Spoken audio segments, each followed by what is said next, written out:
Over the last few days, the international mainstream media of the world is publishing all kinds of stories about the demonetization in India, and many of them are misleading the citizens of the world by telling them the half-truth, which suits their interests. However, every citizen of the world deserves to know the reality. Not so long ago, the government of India ran a massive campaign in which they encouraged all the citizens of this country to open a bank account, and that could be done even with a zero balance. During this massive campaign, many bank accounts were opened, but still, some people didn't cooperate with the government and chose to remain unaccounted. After some time, the government of India started another campaign in which every citizen of India was encouraged to declare their undisclosed income. And not just that, the government of India even went one step ahead and promised that no questions would be asked to such depositors. As a result, many citizens went ahead and declared their undisclosed income, but many still didn't and preferred to keep their income hidden from the government.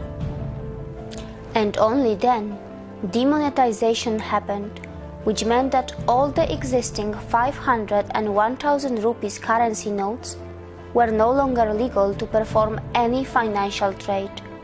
However, they can still be deposited in the bank accounts up to a maximum of around $3,600 per individual.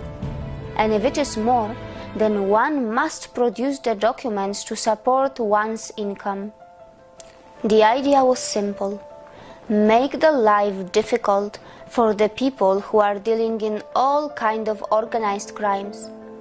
Make the life difficult for the individuals who have collected massive stock of currency through bribes and corruption. Make the life difficult for those citizens who are dishonest about their income, and many of those who earn in millions but on record are still unemployed or poor.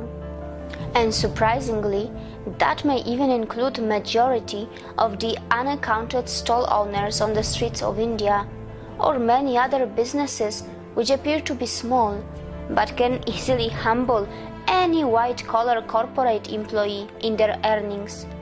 And most importantly, by this decision, the government of India has deeply hurt the fake currency racket and has taken a great initiative to merge the parallel economy into the mainstream economy. And for all those who have earned their money in a legitimate way, have a chance until 31st December to go and deposit their money in their bank accounts. By doing this, the government of India has taken a very brave decision.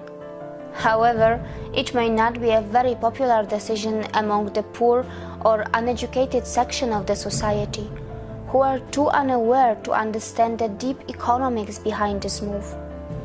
They may not know that in the long run, it is good for them, as they may feel the heat in the short term.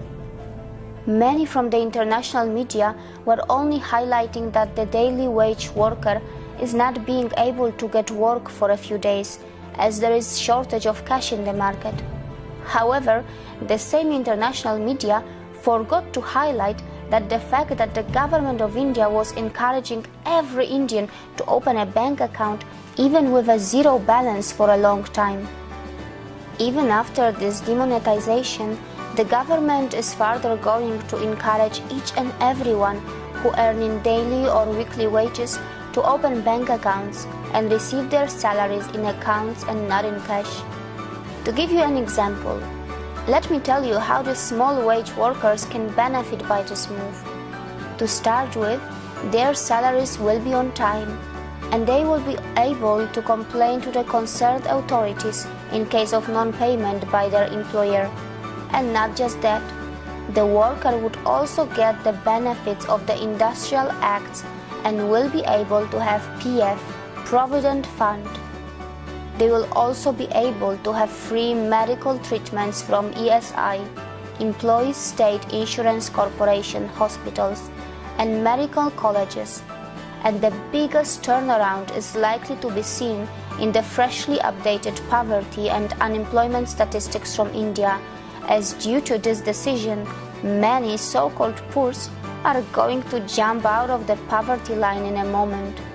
Not because they would start to earn more overnight, but just because what they earn will now be more visible to the government, and more importantly, to the international organizations who have some horribly wrong statistics of India's unemployment and poverty rate.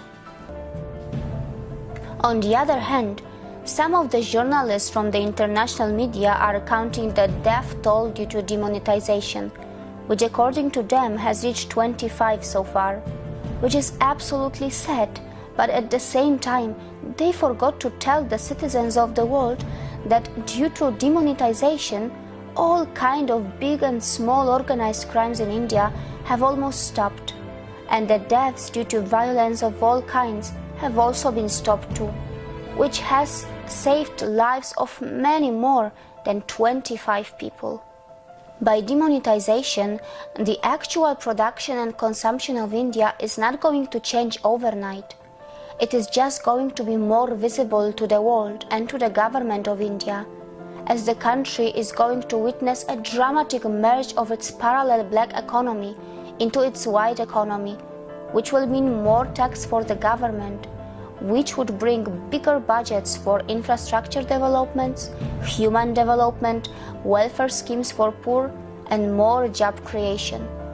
One must remember that bigger revenues mean bigger budgets, and bigger budgets mean bigger growth and bigger possibilities. The government of India must remember that now every citizen of India is going to depend a lot more on them, as the citizens of India are going to reveal to the government all their wealth and income honestly. And now it will be even a bigger responsibility for the governments to ensure that there is not scam, high-level corruption, and a proper utilization of funds. The government of India will have to have a fine balance and not over-depend on the outside financial world. Must make its fundamentals even stronger to withstand the future global recessions, as the citizens of India won't be able to play their role in saving their country with the informal economy as it happened in the past. The revenue and the tax collection of the central and state governments is going to increase by this move, but that also means more responsibility for them. Because when citizens pay tax from their hard-earned money, they share their own wealth to the government, hoping that the government would honestly use it for the citizens and their country's betterment by providing them security and good quality of life. Some of the journalists from the international media also feared crowd and chaos that would be caused from this step, as there were people on the streets forming huge crowd outside the banks in order to withdraw or deposit their money.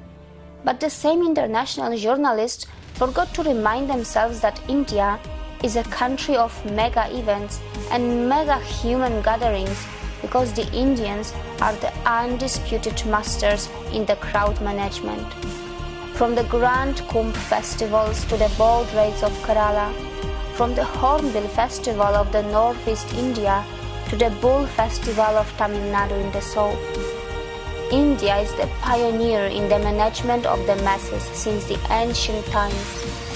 The mega crowd forming outside the banks and ATM machines, where the people are lining up for days to withdraw the new currency, are the great examples of the bond and cooperation between the government and its people. It shows how serious every Indian is to kill the black money, how serious a common person is to rebuild their country, how serious everyone is to involved in the nation's building. There may be some hiccups here and there, but India has proven yet again that it has the will to withstand the obstacles. If Indians can stand for hours outside a temple in a queue, the highly flexible and patient citizens of India can surely stand in queues outside the banks too. But this time for another temple, and that is the Parliament of India, which they call the Temple of India's Democracy. India has shown to the world that it will find mega solutions for its mega problems. It is ready to take mega decisions to bring mega reforms. India has shown to the world that it will pass the test of time to ensure that it is slowly but surely rebuilding and repairing itself to reclaim the glory of its ancient times. However, the real victory is not the cash that is being deposited in the banks. The real victory is not that all illegal activities and crime will be lessened. The real victory is not that the corrupt money turned into paper overnight. The real victory is not that the financial statistics of India are likely to be more transparent from now on. The real victory of the government of India is that from now on, everyone will be afraid to store big cash in their house. Everyone will think twice before asking, giving, or storing bribe or black money. And that is why this is the real victory of the people of India, because now they will remember that the new 500s or 2000s currency notes can also be discontinued anytime. And this will inspire people to do the transactions in white money and encourage them to open bank accounts, making India a cashless economy, making the life of criminals more difficult, and reminding the people of India the glorious word Satyamev Jayate from the ancient Hindu scriptures, which means truth alone triumphs. See you again.